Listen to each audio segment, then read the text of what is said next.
Have you ever wondered if the most valuable treasures are not things at all, but stories whispered from wrinkled lips? Constance, a wisp of a woman at 97, lived in a cottage nestled beside a sprawling apple orchard in the Annapolis Valley. The air perpetually smelled of sweet blossoms or fermenting fruit, a heady reminder of time's relentless march. Constance herself seemed part of the landscape, her skin like parchment, etched with a map of laughter lines and sorrowful creases. Her eyes, though, held a startling clarity, the blue of a summer sky reflected in a still lake. She wasn't alone, not exactly. Her granddaughter Willow had moved in after college. A whirlwind of youthful energy, Willow was a digital nomad, glued to her laptop, chasing deadlines and dreams as fleeting as the orchard's blossoms. She loved Constance, of course, but found the slow pace of her grandmother's life, well, a little suffocating. Willow thrived on connection, on the instant gratification of social media, while Constance found solace in solitude, in the measured rhythm of the seasons. Their connection was strained, a delicate sapling struggling for sunlight beneath the shade of an ancient oak. Willow saw Constance as a relic, a beautiful antique, but one whose wisdom felt locked away, inaccessible. Constance, in turn, worried about Willow's frantic pace, her reliance on fleeting online validation. She saw the emptiness lurking beneath the surface of her granddaughter's carefully curated online life. One blustery autumn afternoon, as the last of the apples were being harvested, Willow sat hunched over her laptop, a frustrated sigh escaping her lips. "Grandma," she said, not looking up, "this client wants a story, something authentic, something real. But everything feels so fake online." Constance, who had been silently peeling apples for pie, paused, her knife glinting in the fading light. "Real, you say? What do you think is real, Willow?" Willow finally looked up, her brow furrowed. "I don't know, Grandma. Things that matter. Things that resonate." Constance smiled, a web of wrinkles deepening around her eyes. "Resonance. That's a good word, child. It's like an apple, you know. You bite into it, and the sound, the flavor, resonates through your whole body." She held up a crimson apple, its skin gleaming.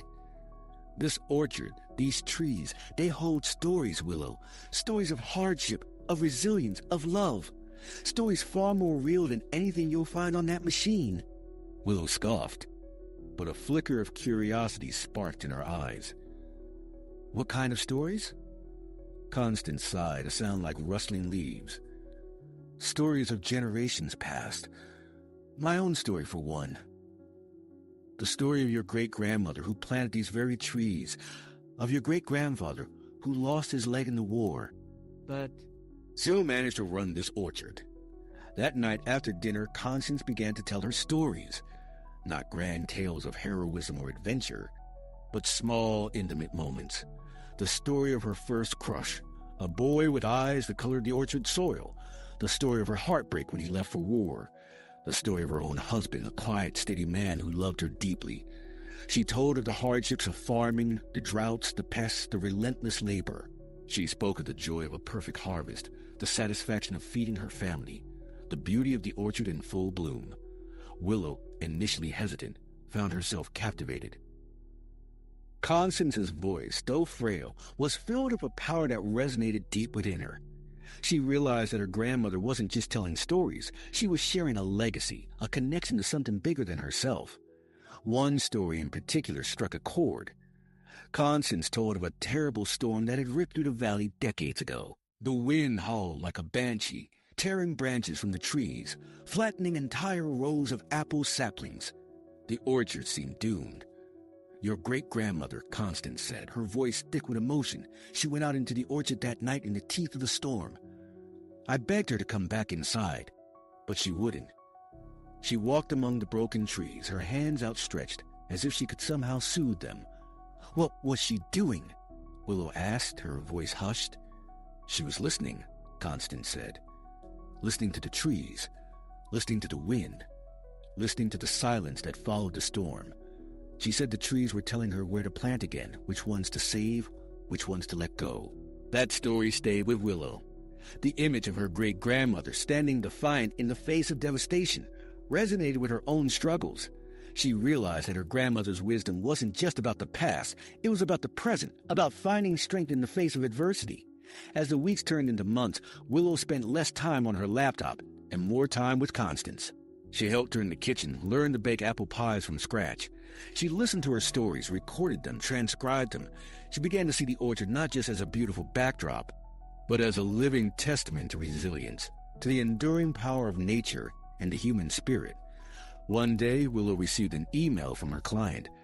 They loved the stories she had submitted, the ones based on her grandmother's life. They wanted more. "Grandma," Willow said, her eyes shining, "they want to publish your stories. They want to share them with the world." Constance smiled, a slow, gentle smile. "The world? What does the world need with my old stories?" "They need them, Grandma," Willow said. "They need to hear about your life, about the orchard, about the strength and resilience of your family.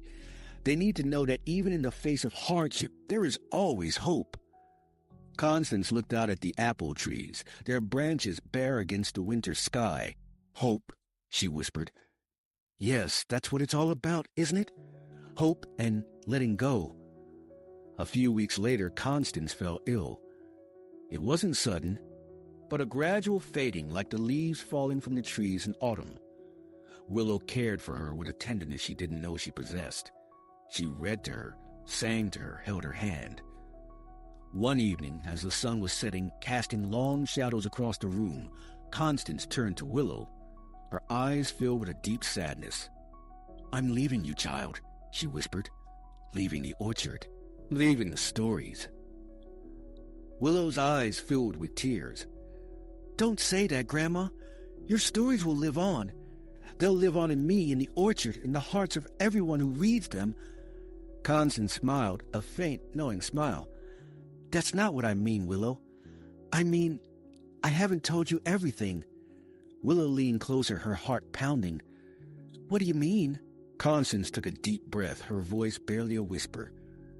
"There's a secret, Willow. A secret buried in the orchard." Willow stared at her, bewildered. "A secret? What kind of secret?" Constance closed her eyes, her face pale and drawn. "Your great-grandmother, she hid something. Something valuable, something precious." "What is it, Grandma?" Willow pleaded. Constance's lips moved, but no sound came out. She opened her eyes, a spark of urgency in their depths. "Look for the..." Her voice trailed off. Her eyes glazed over, and then with a soft sigh, she was gone. Willow sat beside her grandmother's body, numb with grief. The secret, unfinished, hung in the air like the scent of apples. What had her great-grandmother hidden? And where in the vast orchard could she possibly begin to look? After the funeral, Willow wandered through the orchard, her heart heavy with sorrow. The trees stood silent, their branches reaching towards the sky like skeletal arms. She felt lost, adrift, disconnected from everything she had come to cherish. Then she remembered her grandmother's words, "Listen to the trees." She closed her eyes, took a deep breath, and tried to listen. She listened to the wind rustling through the branches, to the birds singing in the distance, to the silence that permeated the orchard. And then she heard something else. A faint whisper, a memory echoing through time. It was her great-grandmother's voice, reciting a poem. Beneath the oldest boughs so deep where sunlight kisses earth to sleep a treasure waits, a heart's desire fueled by hope and burning fire. Willow's eyes snapped open. The oldest bough. She knew exactly which tree her great-grandmother had meant. It was a gnarled old apple tree, its branches twisted and bent with age, its roots burrowing deep into the earth. It stood at the far edge of the orchard, overlooking the valley. She ran to the tree, her heart pounding with anticipation. She knelt beneath its oldest bough, her fingers searching through the tangled roots. And then she felt it. A small wooden box buried deep in the earth. With trembling hands, she pulled the box from the ground. It was heavy, solid, and intricately carved. She opened it, and her breath caught in her throat. Inside, nestled on a bed of faded velvet, was not gold or jewels, but a collection of letters tied together with a ribbon. They were letters written by her great-grandmother to her great-grandfather during the war. Letters filled with love, longing, and hope. Willow carefully unfolded one of the letters. The handwriting was elegant and flowing, the ink faded with age.